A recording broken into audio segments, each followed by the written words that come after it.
NEET 2026 के अंदर अगर आप पीडब्ल्यूडी कोटा से सीट लेने की सोच रहे हैं तो बेटा रुकिए और ध्यान से सुनिए, क्योंकि अभी 30 तारीख को एमसीसी ने एक नोटिफिकेशन जारी किया है जिसके अंदर पीडब्ल्यूडी वाले बच्चों के लिए बहुत बड़ा चेंज किया है। ये सारी चीजें मैं आपको इस वीडियो के अंदर बताते हुए चलूंगा। पहले ये समझ लेते हैं, पहले जब आपको इस सीट पर क्लेम करना होता था तो आपको क्या करना रहता था। पहले आप बेटा एक लोकल हॉस्पिटल जाते थे, वहां से एक सर्टिफिकेट बनाते थे, उस सर्टिफिकेट को लेकर आते थे तो आप एलिजिबल हो जाते थे इस सीट के लिए। पर अब से ऐसा नहीं होगा। अब से एमसीसी ने एक मेडिकल असेसमेंट बोर्ड बनाया है, आपको फिजिकली उस बोर्ड के पास जाना है, वो फिर आपका मेडिकल चेकअप करेगा और देखेगा क्या आप बेसिक नीड्स पूरी कर पा रहे हैं हॉस्पिटल और कॉलेजेस के लिए मेडिकल स्टाफ के अंदर। अगर वो पाता है हाँ, तो वो आपको एक एलिजिबिलिटी सर्टिफिकेट देगा। जब वो आपको बेटा एलिजिबिलिटी सर्टिफिकेट मिल जाएगा तो आप घर आ जाएंगे। जब आप घर आएंगे तो जब आप अपनी काउंसलिंग में बैठेंगे तो एमसीसी काउंसलिंग पोर्टल पर आपको पीडब्ल्यूडी की सीटें दिखेगी। पर अगर आपको ये एलिजिबिलिटी सर्टिफिकेट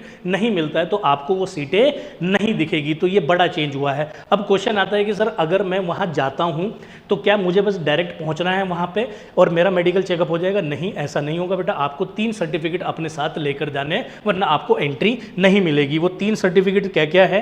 जब आप मेडिकल असेसमेंट बोर्ड के पास जाएंगे, एक तो आप नीट यूजी 2026 का स्कोर कार्ड अपने साथ लेके जाएंगे, एक परमानेंट यूडीआईडी कार्ड आप अपने साथ लेके जाएंगे, एक self certified affidavit declaring his or her functional abilities in the format. एक फॉर्मेट आपको इसमें दिया रहेगा, उस फॉर्मेट के अंदर आप एक सेल्फ अटेस्टेड फॉर्म के अंदर डिक्लेरेशन लेके जाएंगे। तो ये 3 चीजें आपको वहां पर लेके पहुंचनी, तो आपको एंट्री मिलेगी, फिर आपका मेडिकल चेकअप होगा। मेडिकल चेकअप होने के बाद आपको एक एलिजिबिलिटी सर्टिफिकेट मिलेगा। फिर उसके बाद जब एमसीसी की काउंसलिंग चालू होगी तो उस एमसीसी की काउंसलिंग पोर्टल पर आपको पीडब्ल्यूडी की सीटें मिलेगी। ध्यान रखना, इसमें कुछ भी गड़बड़ी नहीं करनी है। तीनों सर्टिफिकेट आपको अपने साथ लेके जाने हैं। अगर आप कोई भी सर्टिफिकेट अपने साथ नहीं लेके जाते हैं तो आपको बेटा एंट्री नहीं मिलेगी। तो मेक श्योर करेंगे कि जाने से पहले इन तीनों सर्टिफिकेट को अच्छे से आप अपने पास रख लेंगे। अब सबसे बड़ा क्वेश्चन आता है कि सर ये जो सेंटर्स है ये कहाँ कहाँ किस किस हॉस्पिटल में बने हैं? उसके लिए बेटा नीचे डिस्क्रिप्शन बॉक्स में आपको एक टेलीग्राम चैनल मिलेगा। उस टेलीग्राम चैनल को आप ज्वाइन कर लेंगे तो वहां पर मैं आपको लिस्ट शेयर कर दूंगा। जो जिस स्टेट सिटी का होगा